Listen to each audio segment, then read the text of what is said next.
નમસ્કાર મિત્રો, સ્વાગત છે ફરી એક નવા વિડીયો નવા ટોપિક ઉપર। તો મિત્રો ટેટ 1નું પીએમએલ એટલે કે પ્રોવિઝનલ મેરિટ લિસ્ટ જાહેર થયું છે। મિત્રો આ લિસ્ટમાં જે આપણે એક વિડીયો પણ મૂક્યો હતો કે એનું જે ફાઇનલ આન્સર કી છે મિત્રો એ આવવાની છે। સાથે સાથે મિત્રો આન્સર કી પ્રમાણે મિત્રો જો તમારો જવાબ આન્સર કીમાં છે એ સાચો એટલે કે ખોટો બતાવી રહ્યો છે, તમારે જો તમે જે જવાબ તમે પુસ્તકમાંથી લાવ્યો છે એ જવાબ જો મિત્રો તમને સાચો દેખાતો હોય તો તમે અરજી પણ કરી શકો છો। કેમ કે અહીંયા મિત્રો ટેટ 1માં એક માર્ક્સ છે એ ઇમ્પોર્ટન્ટ રહેવાના છે। તો મિત્રો પીએમએલ લિસ્ટમાં કોઈ પ્રકારની ભૂલ પણ અહીંયા લાગતી હોય એવી જણાવી રહ્યું છે। મિત્રો આટલા ગુણ મળવાપાત્ર રહેશે, અરજી કરજો। આ વિડીયો મિત્રો તમામ ટેટ 1 નવા ઉમેદવારો હોય કે પછી ઓલ્ડ એટલે કે જૂના છે એમના માટે બંને માટે રહેવાનો છે। તો વિડીયો ખાસ અંત સુધી નિહાળશો એવી નમ્ર અપીલ છે, કેમ કે ટાટેટની તમામ અપડેટ મિત્રો આપણી ચેનલ ઉપર ઉપલબ્ધ હોય છે। તો ખાસ મિત્રો ટેલિગ્રામ વોટ્સઅપ ગ્રુપ જોઈન નથી કર્યું, વિડીયો ડિસ્ક્રિપ્શનમાં લિંક મળી જશે, ત્યાં તમે જોઈન પણ કરી શકો છો। અપડેટ શું છે એના ઉપર થોડી વિગતવાર ચર્ચા કરીએ, થોડી વિગતવાર માહિતી મેળવીએ। તો મિત્રો અહીંયા તમને સ્ક્રીન ઉપર જોવા મળી રહ્યું છે કે આપણે સાંજે વિડીયો મૂક્યો હતો કે કટ ઓફ છે મિત્રો, એની એક ક્લિપ મળી હતી, એક ન્યૂઝપેપર મળ્યા હતા, એની આપણે જાહેરાતનો વિડીયો આપણે સાંજે મૂકેલો હતો। હવે સવારમાં વિડીયોની ચર્ચા આપણે જે ટેટ 1 જે ઉપસ્થિત થયા છે એમની સૂચનાથી કરીએ। અને છેલ્લી માહિતી છે મિત્રો એ ઇમ્પોર્ટન્ટ રહેવાની છે, કેમ કે ઘણા એવા ઉમેદવારો છે એમને જે એક માર્ક્સથી મિત્રો શિક્ષક બનતા રહી જાય છે। તો એમના માટે છે જે લોકો અરજી કરવા ઈચ્છે છે તો એમના માટે છે, તો એ લોકો ખાસ આ વિડીયો પૂરો જોવે। હવે શિક્ષક યોગ્યતા કસોટી અહીંયા તમને જોવા મળી રહ્યું છે। 2025માં જે ઉમેદવારો ઉપસ્થિત રહ્યા છે એમના માટે એક અગત્યની સૂચના જાહેર થઈ છે।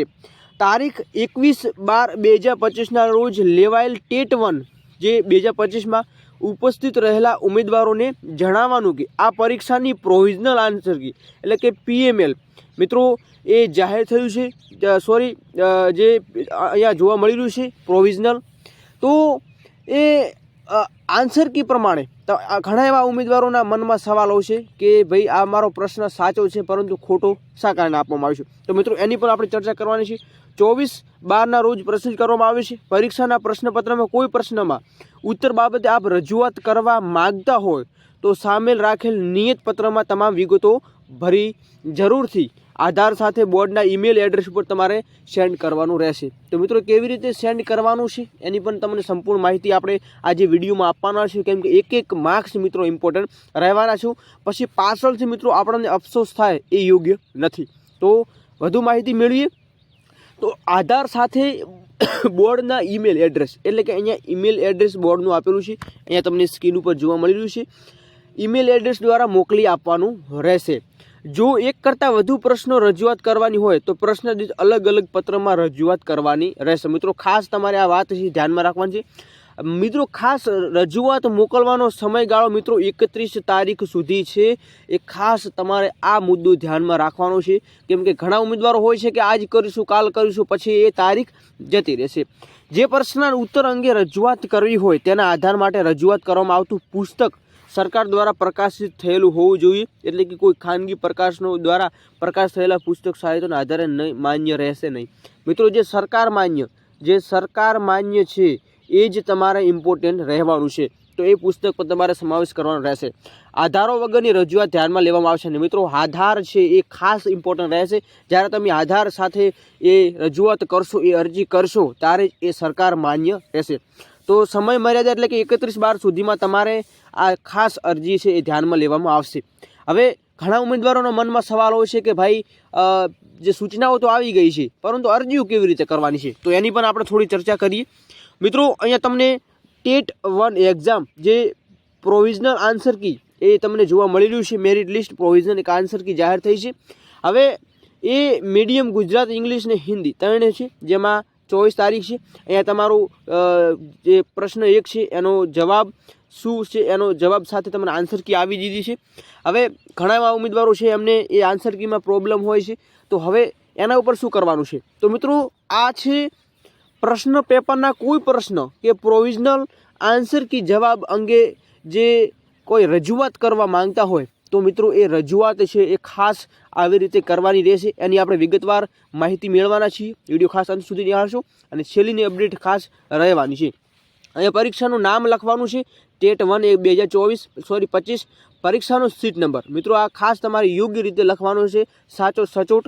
ઉમેદવારોનું નામ આવશે અહીંયા, ઉમેદવારોનું ઈમેલ એડ્રેસ, કેમ કે આપણે મિત્રો આ સંપૂર્ણ માહિતી છે ઈમેલ દ્વારા કરવાનું છે. અહીંયા તમને બતાવી દઉં કે આધાર બોર્ડ ઈમેલ એડ્રેસ પર મેલ મોકલવાનો રહેશે, એટલે મેલ દ્વારા તમારી આ પ્રોસેસ થવાની છે.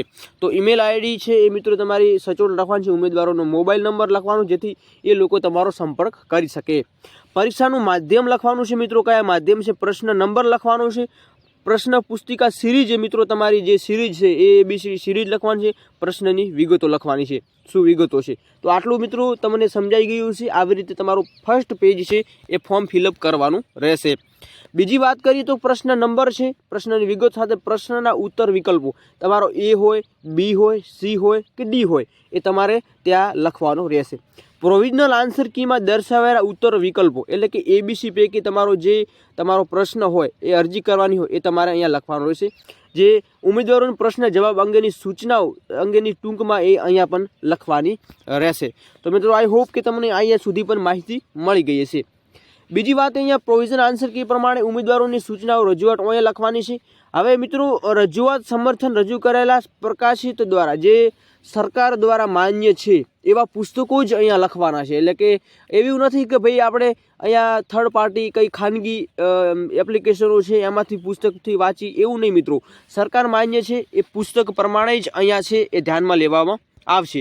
તો અહીંયા પુસ્તકનું નામ લખવાનું છે, તમે કયા પુસ્તકમાંથી તમને એવું લાગી રહ્યું છે કે ભાઈ આન્સર કી પ્રમાણે આપણો સાચો જવાબ છે પરંતુ અહીંયા ખોટો છે, તો એવી રીતે અહીંયા તમારી જે આન્સર કીમાં છે એ પ્રોબ્લેમ છે. તો એ તમારી આન્સર કી પહેલાં સચોટ રીતે વાંચી લેવાની છે, સમજી લેવાની છે, અને પછી તમારે જો એ કંઈ અંદર આપણને એવું દેખાતું હોય તો તમારે અહીંયા પુસ્તકનું નામ છે, ખાસ એ પુસ્તકનું નામ તમારે અહીંયા લખવાનું રહેશે. જો મિત્રો ખાનગી હશે તો ખાસ એ ધ્યાનમાં લેવામાં આવશે નહીં. પ્રકાશનનું નામ છે, અહીંયા પ્રકાશન કયું પ્રકાશન છે, અલગ અલગ પ્રકાશનો મિત્રો આવતા હોય છે. તો આવૃત્તિ વર્ષ મિત્રો, આવૃત્તિ ક્યાં સુધીમાં અહીંયા વર્ષ લખવાનું છે. પેજ નંબર લખવાનો છે મિત્રો, એ પેજ નંબરમાં કયા પ્રશ્નો છે. ફકરા લીટી નંબર પણ અહીંયા તમારે નોંધ કરવાનો રહેશે.